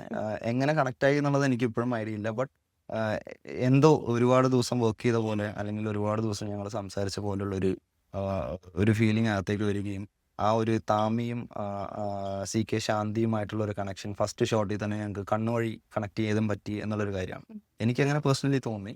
ആ, അങ്ങനെ തന്നെ ആയിരിക്കും മേ ബി നിങ്ങൾക്കും തോന്നിയത്. അപ്പോൾ അവിടെ നിന്ന് ആ ഒരു ഷോട്ടിൽ കണക്റ്റായ ആ ഒരു ബോണ്ട് അവസാനം സിനിമ കഴിയുന്നവരെ ഉണ്ടായിരുന്നു എന്നുള്ളൊരു കാര്യം. പിന്നെ നമുക്ക് നമ്മുടെ ലൈഫിൽ ത്രൂ ഔട്ട് ഒരു നല്ലൊരു ഫ്രണ്ട് പോലെ അല്ലേ? തീർച്ചയായിട്ടും തീർച്ചയായിട്ടും. അങ്ങനെയായി മാറി. ഈ താമിയെ കുറിച്ച് പറയുമ്പോഴത്തേക്കും പിന്നെ താമി മരം കയറുന്ന രീതിക്ക് പോലും വ്യത്യാസമുണ്ട്. ആ ഒരു തേനീച്ച എടുക്കാനായിട്ട് മുകളിലേക്ക് കയറുന്ന ആ ഒരു സീനില് ഉം. അത് ഒറിജിനൽ തേനീച്ചയാണോ? അപ്പോ അതിനെക്കുറിച്ച് എന്താ, ആ സീനിനെ കുറിച്ച് ഒന്ന് പറയോ? അത് നമ്മൾ ഒരുപാട് എൻജോയ് ചെയ്ത് കണ്ടൊരു സീനാണെന്ന് ഞാൻ വിശ്വസിക്കുന്നു. ആ. കാരണം അതിൽ ടെക്നിക്കലി നമ്മൾ ഒരുപാട് വർക്ക് ചെയ്തിട്ടുണ്ട്. ഉം. എങ്കിലും മരം കയറിയതും ആ ഒരു പ്രോസസ്സ് ചെയ്തതും എല്ലാം ഒറിജിനലായിട്ട് തന്നെയായിരുന്നു. കുറച്ച് ടെക്നിക്കൽ സപ്പോർട്ട് ഉണ്ട്. അതിന് മെയിനായിട്ട് വന്നത് അഷ്റഫ് ഗുരുക്കൾ എന്ന് പറഞ്ഞിട്ടുള്ള ഒരു മാസ്റ്റർ ആയിരുന്നു. പുള്ളിക്കാരൻ റോപ്പിങ്ങിൻ്റെ ഒക്കെ സ്പെഷ്യലിസ്റ്റ് ആണ്. ഉം. സോ അത്രയും ഒരു 60 to 70 ഫീറ്റ് ഉണ്ട് ആ മരം. ഉം. അപ്പോൾ അതിൻ്റെ ടോപ്പിൽ പോയിട്ടാണ് ഇങ്ങനെ ഒരു ആക്ടിവിറ്റി ചെയ്യുന്നതെന്ന് പറയുമ്പോൾ ആർട്ടിസ്റ്റിന് എന്ത് സേഫ്റ്റി കൊടുക്കണം എന്നുള്ളത് യൂണിറ്റും തീരുമാനിച്ചിട്ടുണ്ടായിരുന്നു ഓൾറെഡി.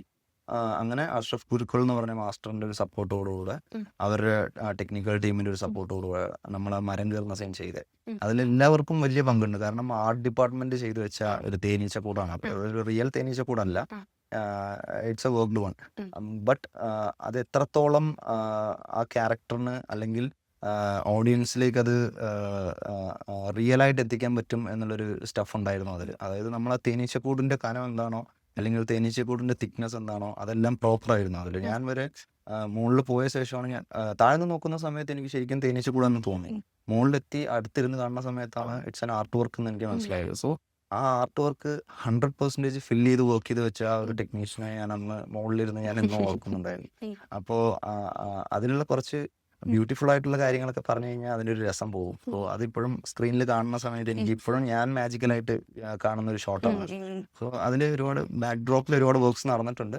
എങ്കിലും ഈ മരം കയറുന്നതും കട്ട് ചെയ്യുന്നതെല്ലാം ഒറിജിനലായിട്ട് തന്നെ നമ്മൾ ചെയ്തൊരു കാര്യം. അതിപ്പോ എനിക്ക് കാണുമ്പോൾ അതൊരു കൗതുകമായിരുന്നു. ഇത് കയറുന്ന സ്റ്റൈലാണെങ്കിലും ഒരു ഡിഫറെന്റ് ആയിട്ടുള്ള സ്റ്റൈലാണ്. പിന്നെ ഈ തേനീച്ചയായിട്ടാണല്ലോ നമ്മുടെ അതെ ഒരു കമ്മ്യൂണിക്കേഷൻ. ഇപ്പൊ താമിയുടെ ഒരു കമ്മ്യൂണിക്കേഷൻ വരുന്നത് അതെ തേനീച്ചയായിട്ടാണ്. അതെ. അപ്പൊ ഞാനതിങ്ങനെ ആലോചിച്ചത് ഒറിജിനൽ തേനീച്ചയാണോ അല്ലയോ എന്നുള്ളത്. അത് നല്ലൊരു സീനാണ്, നമുക്ക് കണ്ട് ആസ്വദിക്കാൻ പറ്റുന്ന ഒന്നാണ്. പക്ഷേ അത് കഴിഞ്ഞിട്ട് പിന്നെ പോലീസ് ജീപ്പിലുള്ള ഒരു സീനുണ്ട്. അതായത് താമിയെ ഉപദ്രവിക്കുന്ന ഒരു സീനുണ്ട്. അത് ഈ പറഞ്ഞ പോലെ എത്രത്തോളം തേനീച്ച ബ്യൂട്ടിഫുൾ ആണോ അതിന്റെ എക്സാക്ട് ഓപ്പോസിറ്റ് അത്രത്തോളം ഒരു വേഴ്സ്റ്റ് ആയിട്ടുള്ള നമുക്ക് Yes, തോന്നി. yes. നമുക്ക് വല്ലാണ്ട് വിഷമം തോന്നി. ഉം. അവിടെയുള്ള പോലീസുകാരോടൊക്കെ നമുക്കൊരു ദേഷ്യം തോന്നി. എസ്പെഷ്യലി ചേരൻ സാറിന്റെ ക്യാരക്ടറോട് നമുക്കൊരു ഈർഷ്യ തോന്നി. അത് താമിയായിട്ട് നമുക്കൊരു ഇമോഷണൽ കണക്ഷൻ വന്നതുകൊണ്ടാണ്. ആ ഒരു സീനിനെ കുറിച്ചൊന്ന് പറയൂ. ശരിക്കും ഉപദ്രവങ്ങൾ കിട്ടിയോ? സീരിയസ്ലി ഞാൻ നരിവേട്ടിൽ വർക്ക് ചെയ്തതിൽ എനിക്ക് ഭയങ്കര റിസ്ക് ആയിട്ടും മെൻ്റലി ആൻഡ് ശാരീരികമായിട്ടും ഞാൻ ഒരുപാട് ഡൗൺ ആയി പോയൊരു സീൻ എന്ന് പറയുന്നത് ആ ഒരു ഇടിവണ്ടി സീനായിരുന്നു. ഉം. കാരണം അതിൽ വലിയ പ്രിപ്പറേഷൻസ് ഒന്നുമില്ല, ആക്ടിവിറ്റി പ്രിപ്പറേഷൻസ് ആയിട്ടൊന്നുമില്ല. ബട്ട് ഇമോഷണലി കണക്ട് ആകേണ്ട ഒരുപാട് മേഖലയാണ് ആ ഒരു സ്ഥലം. കാരണം എനിക്ക് ചേരൻ സാറായിട്ടുള്ള ഒരു കണക്ഷനും ടോയ് ചേട്ടനായിട്ടുള്ള ഒരു കണക്ഷനും എല്ലാം കിട്ടുന്നത് അവിടെ നിന്നാണ്. അതായത് ഈ ക്യാരക്ടറിന്റെ ഒരു പീക്നെസ് എന്താണ് അല്ലെങ്കിൽ ആ താമി ഉദ്ദേശിക്കുന്നത് എന്താണെന്നുള്ളത് കണ്ണുവഴി കൺവേ ചെയ്ത ഒരു സീനായിരുന്നു ആ ഒരു സീൻ. ഞാൻ നരിവേട്ടെ തന്നെ ഇപ്പോഴും ഞാൻ പേടിയായിട്ട് വിചാരിക്കുന്ന ഒരു സീൻ എന്ന് പറയുന്നത് ആ ബസ്സിന്റെ സീൻ തന്നെയായിരുന്നു. അത് ഫീനിക്സ് പ്രഭു മാസ്റ്ററാണ് അത് സ്റ്റണ്ട് കൊറിയോഗ്രാഫി ചെയ്തത്. സോ പുള്ളിക്കാരൻ ഇല്ലെങ്കിൽ അല്ലെങ്കിൽ പുള്ളിക്കാരന് പകരം വേറെ ആയിരുന്നെങ്കിലും അത് കൊറിയോഗ്രാഫി ചെയ്തിരുന്നു എന്നുണ്ടെങ്കിൽ അത് ഇത്രയും ബ്യൂട്ടിഫുൾ ആയിട്ട് അല്ലെങ്കിൽ എനിക്ക് ശാരീരികമായിട്ട് ഒരുപാട് ബുദ്ധിമുട്ടില്ലാത്ത രീതിയിൽ ആരെങ്കിലും ചെയ്തു തരുമോ എന്നുള്ളത് എനിക്ക് അറിയത്തില്ലായിരുന്നു. ഞാൻ ഓൾറെഡി ഫിനിക്സ് പ്രഭു മാസ്റ്ററുടെ ഒരു പടം വർക്ക് ചെയ്ത കാരണം ഞങ്ങൾ തമ്മിലൊരു ബോണ്ടുണ്ട്. പിന്നെ അതിൽ തൂക്കിയിട്ട ടൈമിലൊക്കെ ടോയ്ചേട്ടനും ചേരൻ സാറും അല്ലാതെ നിന്ന കുറച്ച് ആർട്ടിസ്റ്റ് ജൂനിയർ ആർട്ടിസ്റ്റാണ്. അപ്പോൾ അവർക്ക് എങ്ങനെ ഹാൻഡിൽ ചെയ്യണം എന്നുള്ളതൊക്കെ കുറച്ച് ഡൗട്ട്സ് ഒക്കെ ഉണ്ട്. അപ്പോൾ നമ്മൾ ഈ ഡമ്മി വടി ഇട്ടിട്ട് നമ്മൾ പൊക്കുന്ന സമയത്ത് അതെല്ലാം പൊട്ടിപ്പോവുമായിരുന്നു. അതിനുശേഷം അത് ഡമ്മി വടി കൊണ്ട് വർക്ക് ആവില്ല എന്ന് പറഞ്ഞ് ഒറിജിനൽ ലാത്തി കിട്ടുന്ന സമയത്ത് ശരിക്കും അതിൻ്റെ പെയിൻ നമുക്ക് കിട്ടുകയും മൊത്തത്തിൽ ഞാൻ ആ സീൻ ഒരു ഒറിജിനലായിട്ട് കുറേ തല്ലുകൊള്ളേണ്ടി വരികയും അതിൽ നല്ല വേദനയൊക്കെ ഉണ്ടായിരുന്ന മാനസികമായിട്ടും ഒരുപാട് തളർന്നു പോയൊരു സീനാണ്. ബട്ട് അതിൻ്റെ ഔട്ട് കണ്ടപ്പോൾ ഓക്കെ, ഇത് കറക്റ്റായിട്ട് നമ്മൾ ഹാർഡ് വർക്ക് ചെയ്തതിനുള്ളൊരു ഔട്ട് അവിടെ കിട്ടി. അല്ലെങ്കിൽ ഓഡിയൻസ് എല്ലാവരും കരഞ്ഞു പോയ അല്ലെങ്കിൽ താമി ആരാന്ന് മനസ്സിലാക്കിയ ഒരു സീനും കൂടെ ആയതുകൊണ്ട് ഒരുപാട് സന്തോഷം തോന്നി. ടോയ് ചേട്ടനായാലും ഒരുപാട് സപ്പോർട്ട് ചെയ്തൊരു സീനാണ്. അതെ, അതില് കാൽവെള്ളയിൽ നല്ലോണം ശക്തിയായിട്ട് അടിക്കുന്ന ഒരു സീനൊക്കെ ഉണ്ട്. ഉം. അപ്പോ ഇതൊക്കെ ഒരു ട്രൂ സ്റ്റോറിയിൽ നിന്ന് എഴുതിയിട്ടുള്ള ഒരു തിരക്കഥയാണ്. ഉം. അപ്പൊ എത്രത്തോളം വേദനയായിരിക്കും ഒറിജിനലി ഇതൊക്കെ തന്നെ ആയിരുന്നോ? ഒറിജിനൽ ആയിട്ട് ഇങ്ങനെയൊക്കെ സംഭവിച്ചിരുന്നോ എന്നുള്ളത് ഒരു നമ്മളെ വേദനിപ്പിക്കുന്ന മറ്റൊരു കാര്യല്ലേ? അതെ. ഞാനും പല ഇന്റർവ്യൂസിലും പറഞ്ഞിട്ടുണ്ട്. ഉം. കാരണം നമ്മൾ അഭിനയിക്കുകയാണ്. ഉം. നമുക്ക് ആ ഷോട്ട് എടുക്കുന്ന സമയത്ത് ഡയറക്ടർ ചിലപ്പോൾ കമന്റ് ചെയ്യും, ഇതിലൊരു 2-3 അടി ചിലപ്പോൾ ശരിക്കും കൊള്ളും, ഓക്കെ ആണോ എന്ന്. ഉം. ഓക്കെയാണ്, നമ്മൾ അതിന് വേണ്ടിയിട്ടാണ് വന്നിരിക്കുന്നത്. ഉം. അപ്പോൾ അങ്ങനെയുള്ളൊരു ഷോട്ട് കട്ട് ചെയ്ത ശേഷം നമ്മുടെ അടുത്ത് വന്നിട്ട് നീ ഓക്കെ ആണോ, അല്ലെങ്കിൽ കുറച്ച് വെള്ളം വേണോ, ഈ ഷോട്ട് ഇപ്പോൾ എടുക്കണോ, അല്ലെങ്കിൽ കുറച്ച് ഗ്യാപ്പ് വേണോ എന്നൊക്കെ ചോദിക്കുന്ന ആൾക്കാരുണ്ടായിരുന്നു. ഉം. പക്ഷെ അന്ന് അവിടെ ആ, ശരിക്കും അനുഭവിച്ച ആൾക്കാർക്ക് വെള്ളം കൊടുക്കാനോ ഓക്കെ ആണോ എന്നൊന്നും ചോദിക്കാൻ ആരും ഉണ്ടായിരുന്നില്ല. ഉം. അപ്പോൾ അവരനുഭവിച്ച വേദനയുടെ ഒരു പെർസെൻറ്റേജ് പോലും അല്ല നമ്മളിവിടെ അനുഭവിച്ചുകൊണ്ടിരിക്കുന്നത്. സോ അത് നമ്മൾ ഉള്ളിലേക്ക് എടുക്കുക. ആ മനുഷ്യൻ അനുഭവിച്ചതിൻ്റെ നമ്മളെ കൊണ്ട് കാണിക്കാൻ പറ്റുന്നത് എത്രയാണോ അത് നമ്മൾ 100% കാണിക്കുക എന്നുള്ളൊരു കാര്യം ഉണ്ടായി. സോ അതിന് വേണ്ടിയിട്ടാണ് ആ സീൻ അത്രയും മെനക്കെട്ട് നമ്മൾ ചെയ്തത്. എൻ്റെ അടുത്ത് ചോദിക്കും, നിങ്ങൾക്ക് പെയിൻ ഉണ്ടോ എന്ന് ചോദിക്കുന്ന സമയത്ത് ഞാൻ ആ വേദന കടിച്ച് അമർത്തിക്കൊണ്ട് നമുക്ക് പോകാം എന്ന് പറഞ്ഞ ഒരുപാട് മൊമെന്റ്സും അതിലുണ്ടായിട്ടുണ്ട്. കാരണം ഒരുപാട് ഷോട്ട്സ് കട്ട് ചെയ്തെടുക്കേണ്ട വന്നിട്ടുണ്ട്. സോ ഈ തല്ലുകൊള്ളതിൽ നിന്ന് തന്നെ കുറേ ഡമ്മി വടികൾ പൊട്ടിപ്പോയിട്ടുണ്ട്. ഈ കാലിൽ തല്ലുന്നതൊക്കെ കുറേ ഡമ്മി വടികളാണ്. കാരണം ആ ഷോട്ടിൽ ആ വടി ബ്രേക്ക് ആകുന്ന പോലെയൊക്കെ കമ്പോസ് ചെയ്തായിരുന്നു. അപ്പോൾ അതിൽ കൊള്ളുമ്പോൾ നമുക്ക് വേദന എടുക്കും. പക്ഷെ ആ വേദനയൊക്കെ കടിച്ചമർത്തിക്കൊണ്ട് ആ സീക്വൻസ് ബ്യൂട്ടിഫുൾ ആക്കുക എന്നുള്ളൊരു കാര്യം ഉണ്ടായിരുന്നു. നമുക്ക് സബ് കോൺഷ്യസ്ലി എനിക്ക് ഓടിക്കൊണ്ടിരുന്നത് ആ ഒറിജിനലായിട്ട് അന്ന് അവിടെ അനുഭവിച്ച ആൾക്കാരുടെ വേദന തന്നെയാണ്.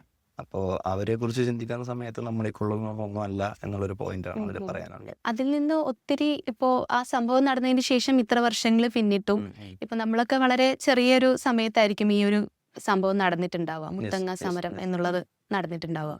അപ്പോ ഈ ഒരു വേർതിരിവ് എന്ന് പറയുന്ന ഒരു കാര്യം, അല്ലെങ്കിൽ നമ്മളെക്കാൾ താഴ്ന്നവരാണ് അവര് എന്നുള്ളൊരു ചിലർക്കെങ്കിലും മനസ്സിൽ ഇപ്പോഴും അത് സൂക്ഷിക്കുന്നതായിട്ട് പ്രണവിന് തോന്നിയിട്ടുണ്ടോ? ചിലയിടങ്ങളിലെങ്കിലും നമ്മൾ പോകുമ്പോഴത്തേക്കും അല്ലെങ്കിൽ നമുക്കത് കാണാനായിട്ട് സാധിക്കുന്നുണ്ടാവും അല്ലെ? ഞാൻ പല സ്ഥലത്തൊക്കെ പോകുമ്പോഴത്തേക്കും അത് എന്തുകൊണ്ടാണ്, അല്ലെങ്കിൽ പല സിനിമകളിലും ഇപ്പോഴും ഇത് വിഷയമാകുന്നത് ഇപ്പോഴും ഇവിടെ റിലവന്റ് ആയതുകൊണ്ടുള്ളതല്ലേ?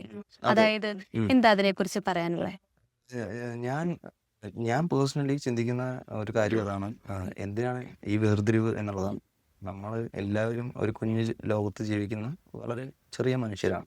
ഈ മനുഷ്യർക്കിടയിൽ തന്നെ എന്തിനാ ഈ വേർതിരിവ് എന്നുള്ളൊരു കാര്യം ഞാൻ എപ്പോഴും എന്നിൽ തന്നെ ഉയർത്തുന്ന ഒരു ചോദ്യമാണ്. അല്ലെങ്കിൽ എൻ്റെ ക്ലോസ് സർക്കിൾസിൽ ഞാൻ ചോദിക്കുന്ന ഒരു ചോദ്യമാണ്.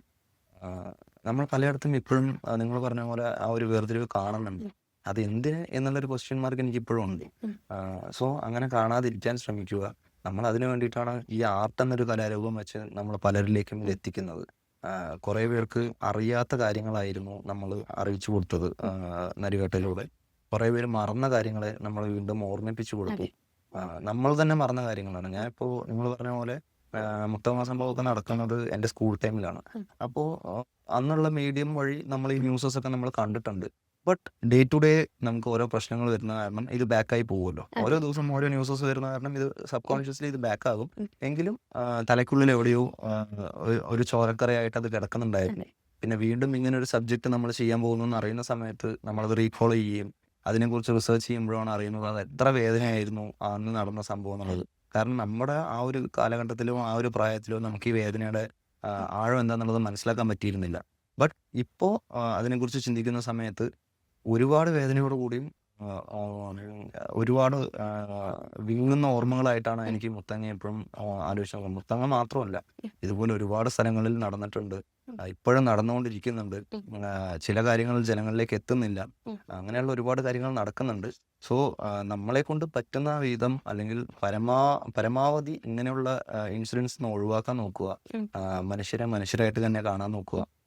ഹൃദയമിടിപ്പ് നിൽക്കുന്നവരേ ഉള്ളൂ എല്ലാവരുടെയും ജീവിതം. സോ ആ ഒരു ഇടിപ്പ് നിൽക്കുന്നവരെ എത്രത്തോളം സ്നേഹിക്കാൻ പറ്റുമോ അത്രത്തോളം സ്നേഹിക്കുക, ജീവിക്കുക, അത്രേ ഉള്ളൂ. അങ്ങനെ പ്രണവിന് ഇപ്പോ നമ്മൾ അന്ന് അവിടെ നരിവേട്ടയുടെ ഷൂട്ടിംഗ് സൈറ്റിൽ ഇപ്പോൾ ഒരുപാട് ആ ഗോത്ര വിഭാഗങ്ങളിലുള്ള ആളുകൾ ഉണ്ടായിരുന്നു. നമുക്ക് ഭാഷ പറഞ്ഞു തരാനും അങ്ങനെയുള്ള കുറെ കാര്യങ്ങൾ ഞാനിങ്ങനെ പല ഇന്റർവ്യൂസിലും കണ്ടു. അപ്പോ അവരെ അടുത്തറിഞ്ഞ ഒരാളെന്ന നിലയ്ക്ക് നമ്മൾ ഒരു നമ്മളെല്ലാവരും മനുഷ്യന്മാരാണ്. ഒരു സ്പെഷ്യൽ കൺസേൺ ആണോ നമ്മൾ കൊടുക്കേണ്ടത്? എല്ലാ മനുഷ്യരെയും ഒരുപോലെയാണോ കാണേണ്ടത്? നമ്മൾ സ്പെഷ്യൽ കൺസേൺ കൊടുക്കേണ്ട ആവശ്യമില്ല. കാരണം അവരത് ഒരിക്കലും നമ്മുടെ അടുത്ത് അവർ നോക്കുന്നില്ല അല്ലെങ്കിൽ എക്സ്പെക്ട് ചെയ്യുന്നില്ല എന്നുള്ളതാണ്. നമ്മൾ നമ്മളെങ്ങനെ നമ്മുടെ കൂടുള്ളവരടുത്ത് നമ്മൾ ഇടപഴകുന്നു അതുപോലെ ഇടപഴകുന്നതാണ് അവർക്കും ഇഷ്ടം. അവരിപ്പോഴും നമ്മളെ നേരെ നോക്കി നിന്ന് സംസാരിക്കാൻ ഭയപ്പെടുന്നത് നമ്മൾ അങ്ങനെ ചിന്തിക്കുന്നതുകൊണ്ടായിരിക്കാം. ഞങ്ങൾ ആദ്യം സെറ്റിലേക്ക് പോയി ഇവരുടെ ഊരിലേക്കൊക്കെ പോകുന്ന സമയത്തും നമ്മുടെ അടുത്ത് കമ്മ്യൂണിക്കേറ്റ് ചെയ്യാൻ അവർക്ക് ഭയങ്കര മടിയായിരുന്നു. കാരണം നമ്മൾ പുറത്തുനിന്ന് വരുന്ന ആൾക്കാർക്ക് പലവിധ ചിന്തകളാണ്. അവര് ചിരിക്കുന്ന ചിരി എന്ന് പറയുന്നത് ഒരു ഭയങ്കര നിഷ്കളങ്കമാണ്. ആ ചിരിയിലൊന്നുമില്ല, ഭയങ്കര പ്യൂറായിട്ടുള്ള ചിരിയാണ്. പക്ഷെ നമ്മളെ കൊണ്ട് അങ്ങനെ ചിരിക്കാൻ പറ്റുമെന്ന് അറിയില്ല. നമ്മൾ പലപ്പോഴും അഭിനയിച്ചുകൊണ്ടിരിക്കുന്നു, ജീവിതത്തിലും അഭിനയിക്കുന്നു, നമ്മൾ പോകുന്നിടത്തെല്ലാം അഭിനയിക്കുന്നു. എന്തിനു ചിരിക്കുന്നു എന്നുള്ളത് വരെ നമ്മൾ ആലോചിച്ചുകൊണ്ട് ചിരിക്കുന്ന പല സന്ദർഭങ്ങളും നമുക്ക് ഉണ്ടാകാറുണ്ട്. പക്ഷെ അവർക്ക് അങ്ങനെയല്ല. സോ അങ്ങനെ ഒരിക്കലും നമ്മൾ അവരെ കാണേണ്ട ആവശ്യമില്ല. അവർ നമ്മുടെ അടുത്ത് നിന്ന് എക്സ്പെക്ട് ചെയ്യുന്നില്ല. നമ്മൾ റെഗുലർലി എല്ലാവരോടും ഇടപഴകുന്ന പോലെ അവരുടെ അടുത്ത് സംസാരിച്ചു കഴിഞ്ഞാൽ അവർ കൂടുതൽ നമ്മുടെ അടുത്ത് സ്നേഹിക്കുകയും നമ്മുടെ അടുത്ത് കണക്ട് ആകാൻ ട്രൈ ചെയ്യുന്ന ഒരു ജനങ്ങളാണ് അവർ. സോ അങ്ങനെ തന്നെ കാണുക എന്നുള്ളതാണ് എൻ്റെ ഒരു പോയിന്റ് ഓഫ് വ്യൂ. ഞാൻ അവിടെ ചെന്ന് അവരുടെ അടുത്ത് ഇടപഴകാൻ തുടങ്ങിയ ശേഷം ഇവരാണ് അല്ലെങ്കിൽ ഇവരുടെ അടുത്ത് ഇങ്ങനെ സംസാരിക്കുക, അങ്ങനെ അവരെന്നുള്ളൊരു വാക്ക് തന്നെ അവിടെ ഇല്ല. നമ്മളാണ് ഈ സിനിമ വർക്ക് ചെയ്യാൻ വന്നിരിക്കുന്നത്. സോ നമ്മളത് ബ്യൂട്ടിഫുൾ ആയിട്ട് ചെയ്യുക. എന്നെ ഒരു സിനിമ കഴിയുന്നില്ല താമിന്ന് തന്നെ വിളിച്ചിട്ടുണ്ടായിരുന്നു. ഇപ്പോഴും സിനിമ കണ്ട ശേഷവും എനിക്ക് ഒരുപാട് പേര് മെസ്സേജ് ചെയ്യുന്ന സമയത്തും താമി അടിപൊളിയായിരുന്നു, അല്ലെങ്കിൽ നല്ല രീതിയിൽ അത് ഫുൾ ഓഫ് ചെയ്തിട്ടുണ്ടായിരുന്നു, ഞങ്ങൾക്ക് വേണ്ടി സംസാരിച്ചത് ഭയങ്കര ഇഷ്ടപ്പെട്ടു എന്നൊക്കെ പറയുന്ന സമയത്ത് ഒരുപാട് സന്തോഷം തോന്നുന്നു. മാക്സിമം അവരെ വേർതിരിക്കാതെ നമ്മളെല്ലാവരും ഒരുമിച്ച് ട്രാവൽ ചെയ്യണം എന്ന് തന്നെയാണ് എൻ്റെ ഒരു ആഗ്രഹം. നമ്മള് ചില സമയത്തെങ്കിലും നമ്മൾ പറയും മനുഷ്യന്മാരെക്കാൾ ഏറ്റവും നല്ലത് വിശ്വസിക്കാൻ കൊള്ളാവുന്നത് പെറ്റ്സ് ആണെന്ന് പറയും. Yes. പ്രണവിന് പെറ്റ്സ് ആയിട്ട് നല്ലൊരു കണക്ഷൻ ഉണ്ടെന്ന് ആ സിനിമയില് താമിക്കുള്ള കണക്ഷനും നമുക്കറിയാം. ആ ഒരു കണക്ഷനെ കുറിച്ച് പറയോ? പേഴ്സണലി എനിക്ക് പെറ്റ്സ് ആയിട്ട് ഭയങ്കര കണക്ഷൻ ഉള്ള ആളാണ്. എൻ്റെ വീട്ടിലും കുറെ പെറ്റ്സ് ഉണ്ട്. അപ്പോൾ ഇതിൽ എൻ്റെ കൂടെ ട്രാവൽ ചെയ്യുന്നത് ഇതുപോലുള്ള ഒരു വ്യക്തിയാണ് അല്ലെങ്കിൽ ഇതുപോലുള്ളൊരു പെറ്റാണെന്ന് പറഞ്ഞപ്പോൾ ഞാൻ കൂടുതൽ സന്തോഷിച്ചു. കാരണം എനിക്ക് അവനായിട്ട് ഇടപഴകാനോ അല്ലെങ്കിൽ മിങ്കിളാവാനോ ഭയങ്കര പ്രയാസമൊന്നും ഉണ്ടായിരുന്നില്ല. ബട്ട് ടെക്നിക്കലി നമുക്ക് കുറച്ച് കാര്യങ്ങൾ പ്രിപ്പയർ ചെയ്യേണ്ടി വന്നിട്ടുണ്ട്. കാരണം ഇപ്പോൾ സെറ്റിൽ ഒരു 1000-1500 പേര് വർക്ക് ചെയ്യുന്ന സമയത്ത് നമുക്ക് ഷോട്ട് കമ്പോസ് ചെയ്യുന്ന സമയത്ത് നമ്മൾ വിളിച്ചു കഴിഞ്ഞാൽ അത് കറക്റ്റായിട്ട് നമ്മുടെ അടുത്തേക്ക് തന്നെ വരണം എന്നുള്ള കുറച്ച് പരിപാടീസൊക്കെ കുറച്ച് പ്രാക്ടീസ് ചെയ്യാനുണ്ടായിരുന്നു. അങ്ങനെയുള്ള കുറച്ച് കാര്യങ്ങൾ ഒരു 3 വീക്സിന് മുമ്പ് തന്നെ പോയി ഞാൻ അവനെ ഡെയിലി ഫീഡ് ചെയ്യും. രാവിലെ വൈകുന്നേരം ഉച്ചയ്ക്ക് എല്ലാ സമയത്തും ഞാൻ അവൻ്റെ കൂടെ തന്നെ ആയിരുന്നു. പിന്നെ അവനുമായിട്ടുള്ള ആ ഒരു ബോണ്ടിങ് ക്രിയേറ്റ് ചെയ്യുക എന്നുള്ളതായിരുന്നു. അപ്പോൾ കാരണം അത്രയും ടെക്നിക്കൽ ക്രൂ വർക്ക് ചെയ്യുമ്പോൾ അത്രയും ആർട്ടിസ്റ്റ് വെയിറ്റ് ചെയ്യുന്ന സമയത്ത് നമ്മൾ അതായത് താമിയുടെ പട്ടിക്കും വേണ്ടിയിട്ട് വെയിറ്റ് ചെയ്യുക എന്ന് പറയുന്നത് എനിക്ക് പേഴ്സണലി ഭയങ്കര ബുദ്ധിമുട്ടുള്ള കാര്യമായിരുന്നു. ആ ഡോഗ് ട്രെയിനറിനും ഭയങ്കര ബുദ്ധിമുട്ടുള്ള കാര്യമായി. സോ ആ ഒരു ഫ്ലോസ് വരുത്താതെ നമ്മളത് എങ്ങനെ ബ്യൂട്ടിഫുൾ ആക്കുക എന്നുള്ളൊരു കാര്യം ഉണ്ടായിരുന്നു. സോ അവിടെ നമ്മുടെ അടുത്ത് ഡോഗ് മിങ്കിളായി നിൽക്കുന്നത് കണ്ടപ്പോൾ ചേരൻ സാറായാലും ടോയ്ചേട്ടനൊക്കെ ആയാലും ചോദിച്ചിട്ടുണ്ട്, എങ്ങനെ ഇത് നിന്റെ അടുത്ത് ഇങ്ങനെയാണ്. അപ്പോൾ അതിനുള്ളൊരു കണക്ഷന് വേണ്ടിയിട്ട് ഒരു 3 വീക്സ് മുമ്പേ പോയി വർക്ക്ഔട്ട് ചെയ്തു എന്നുള്ളതാണ്. ബാക്കിയെല്ലാം അവൻ സാധാരണമായിട്ട് അവൻ്റെ ഒരു യജമാനനോട് കാണിക്കുന്ന രീതിയിലുള്ള ഒരു കാര്യങ്ങൾ തന്നെയാണ് അവൻ എന്നോട് കാണിച്ചിട്ടുള്ളത്, ഞാനും അവനോട് കാണിച്ചിട്ടുള്ളത്. നരിവേട്ടയുടെ സംവിധായകനും റൈറ്ററും മനസ്സിൽ കണ്ടിട്ടുള്ള ഒരു അടിയാർ താമി ഉണ്ടാവും, ഇങ്ങനെ ആയിരിക്കണം ക്യാരക്ടർ എന്നുള്ളത്. പ്രണവിലേക്ക് വരുമ്പോൾ പ്രണവ് ആ ഒരു ക്യാരക്ടർ വായിച്ചതിന് ശേഷം നമ്മളായിട്ട് കൊടുക്കുന്ന കുറച്ച് കാര്യങ്ങൾ ഉണ്ടാവുമല്ലോ ആ ഒരു ക്യാരക്ടറിലേക്ക്. അവര് തന്ന കാര്യങ്ങൾ എന്തൊക്കെയാണ്, എന്തൊക്കെ കാര്യങ്ങളാണ് പ്രണവ് ആഡ് ചെയ്തത്? എനിക്ക് ക്യാരക്ടർ ഇതാണെന്നുള്ളത് അബിൻ ചേട്ടനും അനുരാജ് ചേട്ടനും അതിൻ്റെ ചീഫ് അസോസിയേറ്റ് രതീഷ് ചേട്ടനും പറഞ്ഞ ശേഷം എന്താണ് വേണ്ടത് എന്നുള്ളത് അവർ ആദ്യം പറഞ്ഞത്, നിന്നെ സെറ്റിൽ കൊണ്ടുപോയി നിർത്തി കഴിഞ്ഞാൽ എനിക്ക് നിന്നെ തനിച്ചൊരു ആർട്ടിസ്റ്റായിട്ട് ഒരിക്കലും കാണരുത്, അല്ലെങ്കിൽ ഓഡിയൻസിന് നീ ഒരു ആർട്ടിസ്റ്റായിട്ട് ഫീൽ ചെയ്യരുത് എന്നുള്ളൊരു കാര്യമാണ്. കാരണം അവരായിട്ട് നീ മിങ്കിളാവാം എന്നുള്ളൊരു കാര്യം അവർ ആദ്യമേ പോയിന്റ് ഔട്ട് ചെയ്ത് തന്നിരുന്നു. പിന്നെ അനുരാജ് ചേട്ടൻ്റെ കുറച്ച് പോയിന്റ്സ് എന്തെന്ന് വെച്ച് കഴിഞ്ഞാൽ കുറച്ച് ബോഡി ലാംഗ്വേജസും അവരുടേതായ കുറച്ച് രീതികളും അതൊക്കെ ഉണ്ടായിരുന്നു. അതൊക്കെ ഒന്ന് ഒബ്സർവ് ചെയ്യാൻ പറഞ്ഞിട്ടുണ്ടായിരുന്നു. സോ ആ ഒരു കാര്യങ്ങളൊക്കെ ഞാൻ ഒബ്സർവ് ചെയ്തിരുന്നു. പിന്നെ എനിക്ക് ഡയറക്ഷൻ ഡിപ്പാർട്ട്മെൻറ്റുമായിട്ടുള്ള വലിയ കമൻസും അല്ലെങ്കിൽ ഇതുപോലെ ചെയ്യണം എന്നുള്ള രീതികളിലുള്ള ആ ഒരു ഇതൊന്നും വന്നിട്ടില്ല. കാരണം ഞാൻ അവിടെ പോയി എന്നെ അവിടെ വയനാട്ടിൽ അവരുടെ കൂടെ വിട്ട ശേഷം പിന്നെ അവർക്ക് എന്നെ നോക്കേണ്ടി വന്നിട്ടില്ല എന്നുള്ളതാണ്. ഞാൻ അവരുടെ കൂടെ തന്നെ ട്രാവലിൽ ഞാൻ കുറേ കാര്യങ്ങൾ ഒബ്സർവ് ചെയ്തു. ആ മുറുക്കാൻ ചവയ്ക്കുന്നത് തൊട്ട് അവരുടെ കയ്യിലുണ്ടാകുന്ന ഒരു വെറ്റിലയുടെ സഞ്ചി വരെ എങ്ങനെ വെക്കണം, ആ തോർത്ത് എങ്ങനെ യൂസ് ചെയ്യണം, അല്ലെങ്കിൽ നമ്മൾ കയ്യിൽ വെച്ചിരിക്കുന്ന സ്റ്റിക്കിന്റെ പ്രാധാന്യം എന്താണ് എന്നുള്ള കുറേ കാര്യങ്ങൾ അവരിലൂടെ ഞാൻ ഒബ്സർവ് ചെയ്തിട്ടാണ് ഞാനത് ചെയ്തത്. സോ എനിക്ക് പൊതുവേ ഇങ്ങനെയുള്ള ക്ലാസ്സിലുള്ള പീപ്പിൾസിൻ്റെ കൂടെ നടക്കുകയും അവരുടെ ഇമോഷൻസ് ഗേദർ ചെയ്യുക എന്ന് പറയുന്നത് വളരെ ഇഷ്ടമുള്ള താല്പര്യമുള്ള ഒരു കാര്യമാണ്. സോ അവരുടെ ഇമോഷൻസ് എൻ്റെ മനസ്സിൻ്റെ അകത്ത് എപ്പോഴും കിടക്കുന്നുണ്ട്. പിന്നെ ഇവരുടെ ഒരു ഡെയിലി റെഗുലർ രീതികളുണ്ട്. അതായത് ഇപ്പം മരം കയറുന്നതാണെങ്കിലും തേനെടുക്കുന്നതാണെങ്കിലും ഒക്കെ ഒരു ഡെയിലി റുട്ടീനായിട്ട് ചെയ്യുന്ന കാര്യങ്ങളാണ്. അപ്പോൾ അതിലൊരു സ്ട്രെസ് ഒന്നും ഉണ്ടാവില്ല അവർക്ക്. മരം കയറുന്ന സമയത്ത് അവരുടെ ഫേസിലൊന്നും ഉണ്ടാവില്ല. കാരണം ഡെയിലി നമ്മളിപ്പോൾ എങ്ങനെ ഒരു ആക്ടിവിറ്റി ചെയ്യുന്നു അതുപോലെ തന്നെയാണ് അവർക്ക് ആ കാര്യങ്ങൾ ചെയ്യുന്നത്. സോ അങ്ങനെയുള്ള കാര്യങ്ങൾ കുറച്ച് കോൺസെൻട്രേറ്റ് ചെയ്തു എന്നല്ലാതെ വലിയ രീതിയിൽ ഞാൻ അതിലേക്ക് എൻ്റെതായ ഇൻപുട്സ് ഒന്നും ഞാൻ ആഡ് ചെയ്തിട്ടില്ല. അവരുടെ കൂടെ നിന്ന് ആ ഇമോഷൻ എടുത്തപ്പോൾ തന്നെ എൻ്റെ ഉള്ളിൽ നിന്ന് വന്ന ആ ഒരു കുറച്ച് കാര്യങ്ങളാണ് നമ്മൾ സ്ക്രീനിൽ കണ്ടത്. അതെനിക്കും അറിയില്ല അതെങ്ങനെയാണ് വന്നതെന്നുള്ളത്. മേ ബി ആ ലൊക്കേഷനും ഇതിൻ്റെ സ്ക്രിപ്റ്റും മൊത്തത്തിൽ എല്ലാ ടീമും നരിവേട്ടൻ്റെ ടീം തന്ന സപ്പോർട്ട് തന്നെയാണ് താമി ഇത്രയും ബ്യൂട്ടിഫുൾ ആയിട്ട് വന്നത് എന്നുള്ളതാണ്. അതിലേറെ ഇപ്പോൾ ലൊക്കേഷന്റെ കാര്യം പറഞ്ഞുകൊണ്ട് ലൊക്കേഷനിലേക്ക് വരുമ്പോഴത്തേക്കും നല്ല ഭംഗിയുള്ള സ്ഥലമാണ് അല്ലേ, നല്ല രസമുള്ള സ്ഥലമാണ്.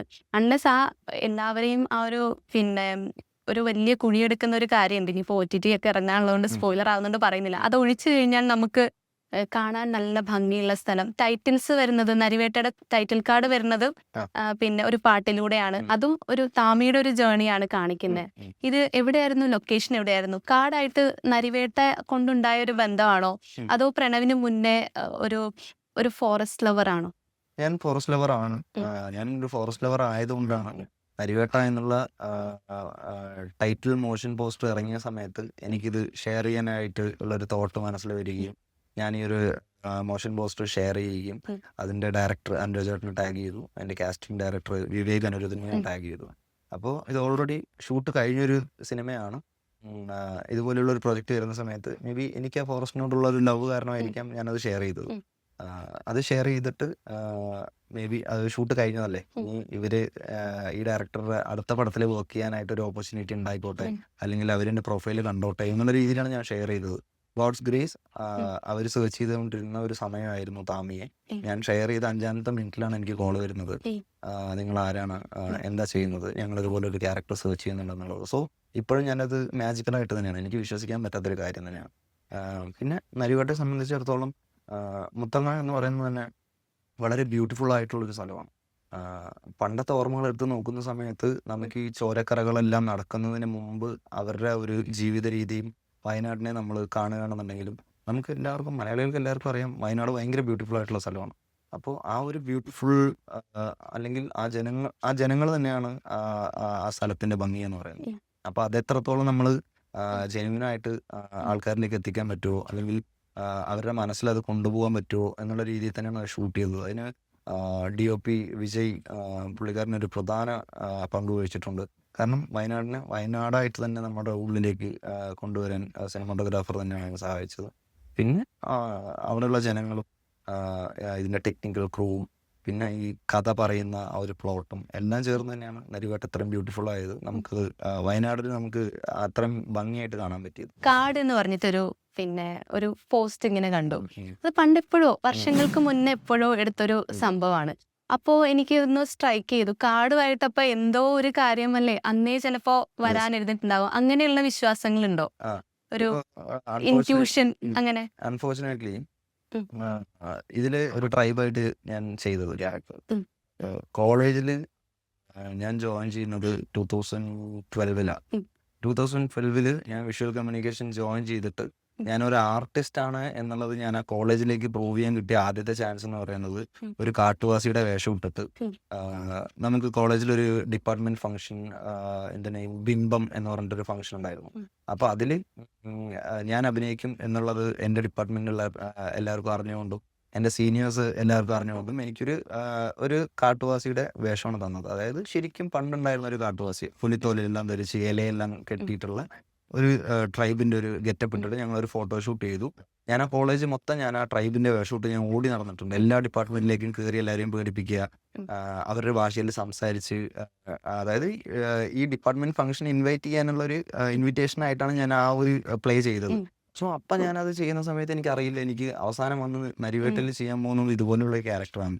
സോ നമ്മൾ മനസ്സിൽ എന്താ ആഗ്രഹിക്കുന്നോ, നമ്മൾ എത്രത്തോളം സ്നേഹിക്കുന്നോ അതിലേക്ക് യൂണിവേഴ്സ് കണക്ട് ചെയ്യുന്ന ഒരു രീതിയൊക്കെ ഉണ്ട്, അല്ലെങ്കിൽ അത് നടക്കും എന്നുള്ളതൊക്കെ എനിക്ക് എൻ്റെ ജീവിതം തന്നെയാണ് പറഞ്ഞു തന്നത്. സോ ഇപ്പോഴും ഞാൻ സിനിമ കഴിഞ്ഞ ശേഷം എനിക്ക് ഒരുപാട് പോസ്റ്റ് കോളേജിൽ പഠിച്ച പിള്ളേർ അയച്ചു തന്നു, ഈ ട്രൈബിൻ്റെ ഫോട്ടോസൊക്കെ അവരുടെ അടുത്തുള്ളതൊക്കെ. അവസാനം നീ ഇങ്ങനെ ഒരു ക്യാരക്ടർ തന്നെ ചെയ്തു എന്ന് ആലോചിക്കുമ്പോൾ അവർക്കും ഒരു സന്തോഷം, എനിക്കും ഒരു സന്തോഷം.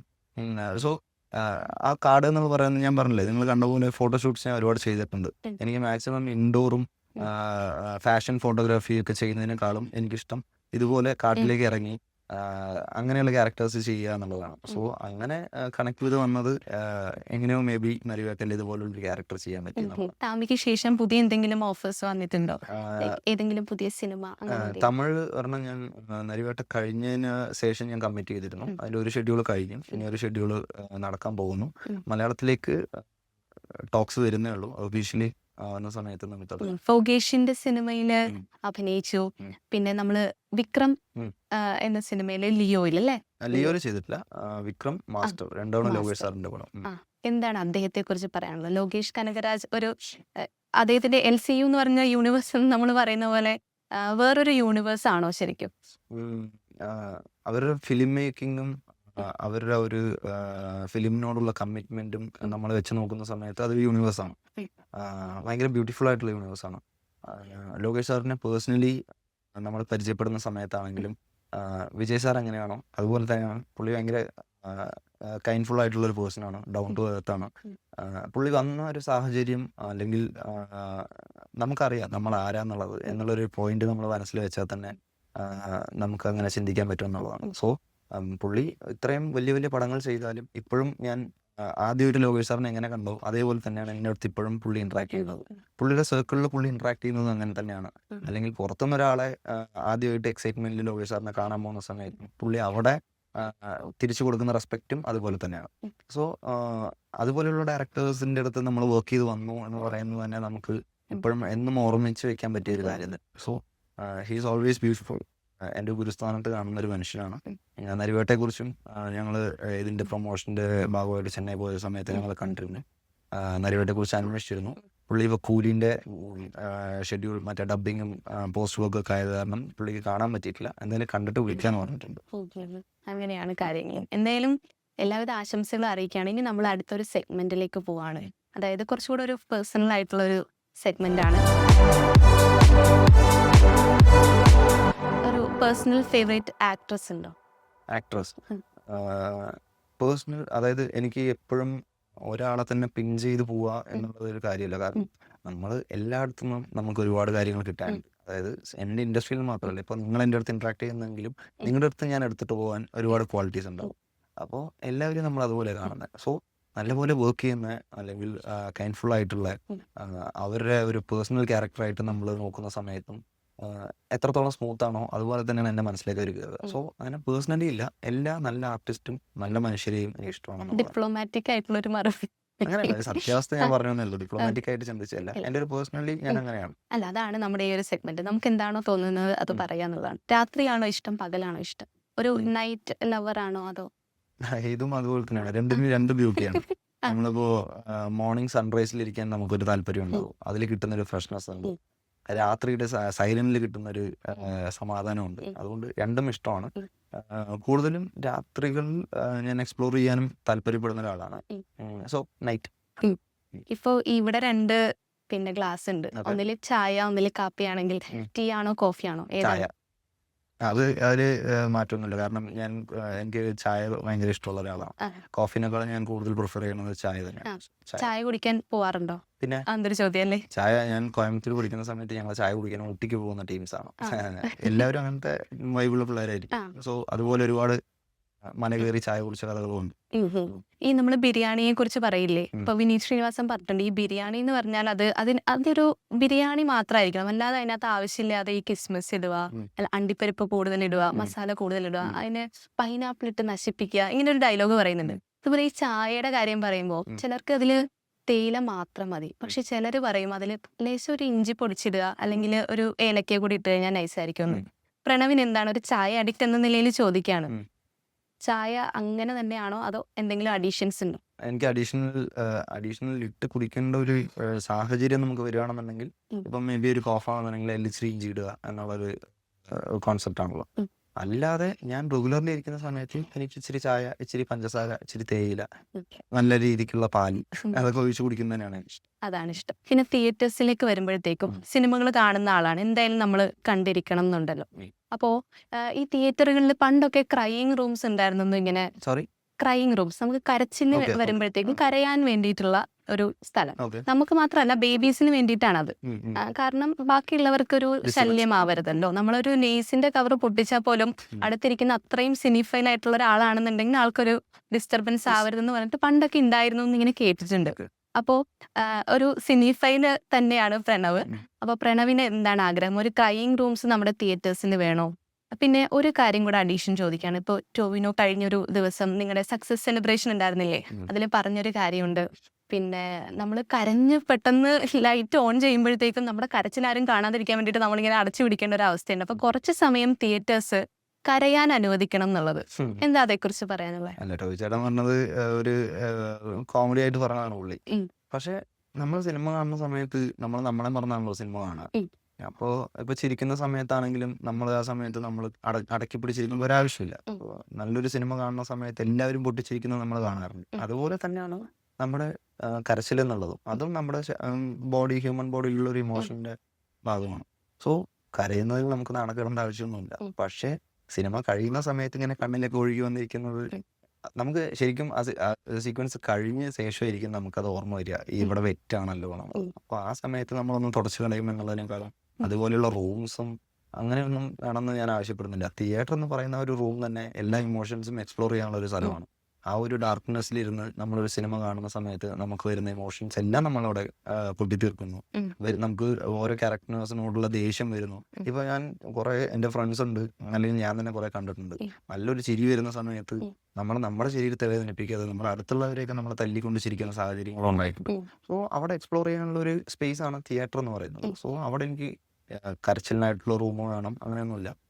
പിന്നെ ഈ കൊച്ചുങ്ങൾ കരയുന്ന കാര്യം പറഞ്ഞല്ലോ, അത് ഫാക്റ്റാണ്, അത് ഉണ്ടാവുന്ന കാര്യങ്ങൾ തന്നെയാണ്. അവരിപ്പോൾ കൊച്ചുങ്ങളെ ഒഴിവാക്കിയിട്ട് സിനിമ തിയേറ്ററിലേക്ക് വരാൻ പറ്റാത്ത ഒരുപാട് പേരുണ്ട്. സോ അവർ ഡിസ്റ്റർബൻസ് ഇല്ലാതിരിക്കാൻ ആ സമയത്ത് അവർ എണീറ്റ് പോകുന്നു എന്നുള്ളതാണ്. ബാക്കിയുള്ള കാര്യങ്ങളൊക്കെ അവിടെ തന്നെ നടന്ന് അവിടെ തന്നെ തീർത്തു പോവുക എന്നുള്ളൊരു കാര്യം. ഓക്കെ. ലൈഫിൽ കിട്ടിയിട്ടുള്ള ഏറ്റവും ബെസ്റ്റ് ആൻഡ് ബ്യൂട്ടിഫുൾ ഗിഫ്റ്റ് കൂടെ പറഞ്ഞിട്ട് നമുക്ക് നിർത്താൻ തോന്നുന്നു. ഗിഫ്റ്റ് ഞാൻ ഡിപ്ലോമാറ്റിക് ആയിട്ട് പറയാൻ വിചാരിക്കരുത്. ബ്യൂട്ടിഫുൾ ഗിഫ്റ്റ് എന്ന് ഞാൻ വിചാരിക്കുന്നത് എൻ്റെ അമ്മയെ തന്നെയാണ്. സോ അതിനേക്കാൾ വലിയൊരു ഗിഫ്റ്റ് നമുക്ക് ജീവിതത്തിൽ പേഴ്സണലി പറയുകയാണെന്നുണ്ടെങ്കിലും കിട്ടുമോ എന്നുള്ളത് എനിക്കറിയില്ല. കാരണം എൻ്റെ എല്ലാ അപ്സ് ആൻഡ് ഡൗൺസിലും എല്ലാ സന്തോഷ ദുഃഖങ്ങളിലും എവിടെയാണെങ്കിലും നമ്മൾ ഗിഫ്റ്റ് എന്ന് പറയുന്നത് കാണുന്നത് നമ്മൾ എങ്ങനെ കാണുന്ന ഒരു സാധനമാണല്ലോ. അതുപോലെ ഞാൻ കാണുന്ന ഒരു വ്യക്തിയാണ് എൻ്റെ അമ്മ. So my mom is my gift. അമ്മ കണ്ടോ നരിവേട്ട? എന്താണ് പറഞ്ഞത്? കരഞ്ഞു, എല്ലാവരും പോലെ കരഞ്ഞു. ഒരുപാട് എക്സ്പ്രസ് ചെയ്യുന്ന ഒരാളൊന്നുമല്ല. പക്ഷെ ഞാൻ ഇതുവരെ ഇതിനു മുമ്പ് ചെയ്തിട്ടുള്ള കഥാപാത്രങ്ങളിൽ നിന്നൊക്കെ ഭയങ്കര വ്യത്യാസമായിരുന്നു. നല്ലപോലെ വർക്ക് ചെയ്തിട്ടുണ്ടെന്നൊക്കെ പറഞ്ഞു. പുള്ളിക്കാരത്തേക്ക് ഇപ്പോഴും മനസ്സിൽ ഷോട്ട് ചെയ്യുന്ന ഷോട്ടൊക്കെ കാണുന്ന സമയത്ത് ഭയങ്കര സങ്കടം വരാറുണ്ട് എന്നുള്ളത് പറയാറുണ്ട്. നല്ല പോലെ തന്നെ പറഞ്ഞു. അത് നമുക്ക് കിട്ടുന്ന അവാർഡുകളിൽ ഇങ്ങനെയുള്ള വാക്കുകളും കൂടെ ഉണ്ടല്ലോ അല്ലേ? തീർച്ചയായിട്ടും. എന്തായാലും പ്രണവിന് എല്ലാവിധ ആശംസകളും ഞാൻ അറിയിക്കണം. Thank you. നല്ല കുറേ സിനിമകൾ ഇനിയും ലൈഫിൽ ഉണ്ടാവട്ടെ. ഒരുപാട് യാത്രകൾ ചെയ്യാൻ പറ്റട്ടെ. യെസ്, ഇഷ്ടമുള്ള ഇടത്തൊക്കെ ആയിരിക്കാൻ സാധിക്കട്ടെ കേട്ടോ. Thank you. Thank you so much.